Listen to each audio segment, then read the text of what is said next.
Di dalam peraturan perundang-undangan tentang pertambangan mineral dan batu bara yang sekarang ini 3 2020, yang itu merupakan perubahan dari 4 2009, itu sebenarnya sudah jelas bahwa setiap orang yang melakukan kegiatan usaha pertambangan itu akan kena pidana. Jadi ada ancaman pidananya.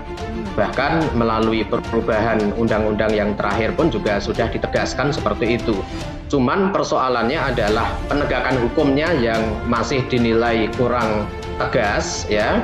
Apalagi tambang liar ini melibatkan komponen masyarakat, bahkan tidak hanya masyarakat tetapi korporasi. Nah, ini di sini penegakan hukum yang masih lemah. Yang pasti juga pendapatan negara nggak akan ada juga. Jadi ini merugikan banyak pihak. Gitu. Jadi harapan kami ya ini agar segera bisa ditindaklanjuti atau bisa ditanggani. Karena ini udah korbannya udah banyak sekali. Tanpa itu dilakukan, ini akan berulang terus-menerus. Ini akan terulang terus-menerus, Bapak Ibu. Dan gak akan pernah selesai. Wah, ini kemana-mana. Ini duit gede. Ini bukan cerita uang kecil, ini cerita uang besar sekali. Semua orang minta ini. Bahkan ada kadang yang memaksa kepada saya saat itu di badan sungai, maka dengan BPWS pun kita sampaikan.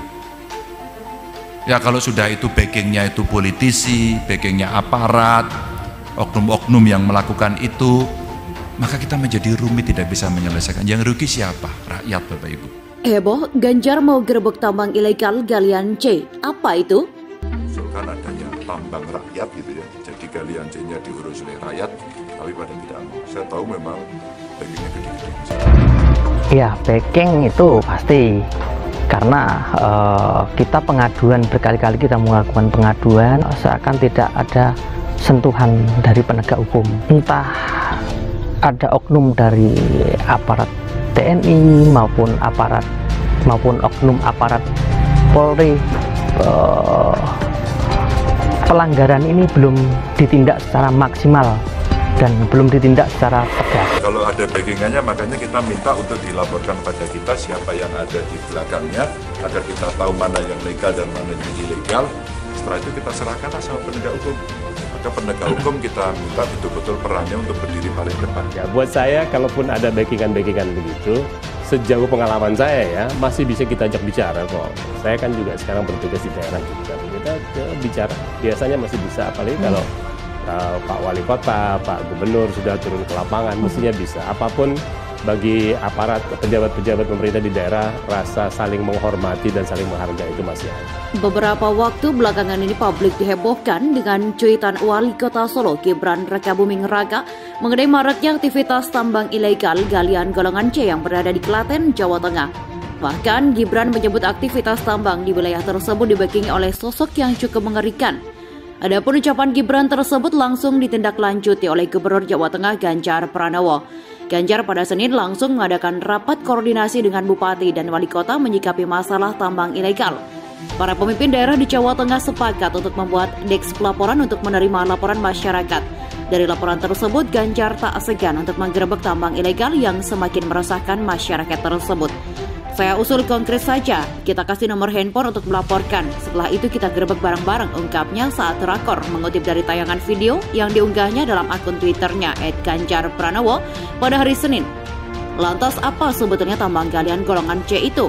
Mengutip berbagai sumber, bahan galian golongan C merupakan usaha penambangan yang berupa tambang tanah, pasir, kerikil, batu gamping, marmer, kaolin, granit, dan masih ada beberapa jenis lainnya. Tambang galian C ini juga identik dengan pertambangan rakyat. Adapun izin untuk galian golongan C sendiri dapat dikeluarkan oleh pemerintah daerah atau Pemda.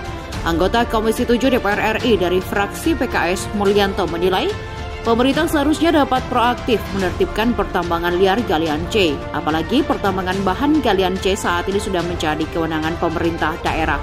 Konkretnya, pemerintah harus proaktif menata soal perizinan dipermudah, pembinaan dan pengawasan ditingkatkan. Ini kan sudah jadi kewenangan Pemda. Di komisi ada panca illegal mining yang terus berjalan. Tutur Mulyanto pada CNBC Indonesia pada hari Kamis.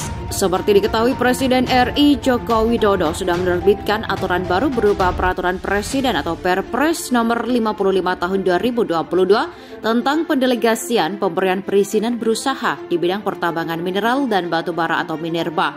Pendelegasian ini merupakan penyerahan sebagian urusan pemerintahan yang menjadi kewenangan pemerintah pusat pada pemerintah daerah provinsi, terutama dalam rangka pemberian perizinan berusaha di bidang pertambangan mineral dan batu bara.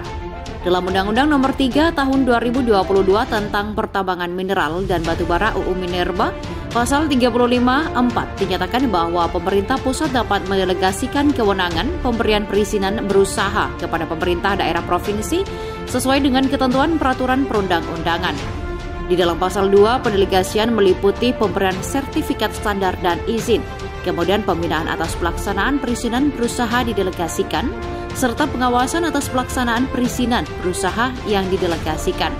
Adapun pemberian sertifikat standar meliputi kegiatan konsultasi dan perencanaan usaha jasa pertambangan di bidang penyelidikan umum, eksplorasi, studi kelayakan, konstruksi pertambangan, pengangkutan, lingkungan pertambangan, reklamasi, dan pasca tambang. Pemberian izin ini terdiri atas izin usaha pertambangan atau IUP dalam rangka penanaman modal dalam negeri atau PMDN untuk komoditas mineral bukan logam dengan ketentuan berada dalam satu provinsi atau wilayah laut sampai dengan 12 mil.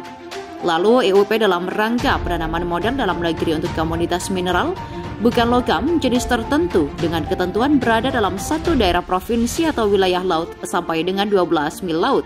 IUP dalam rangka penanaman modal dalam negeri atau komoditas bantuan dengan ketentuan berada dalam satu daerah provinsi atau wilayah laut sampai dengan 12 mil laut. Adapun pemberian izin lainnya yakni surat izin pertambangan bantuan atau SIPB, izin pertambangan rakyat atau IPR, izin pengangkutan dan penjualan untuk komoditas mineral bukan logam, izin pengangkutan dan penjualan untuk komoditas mineral bukan logam jenis tertentu.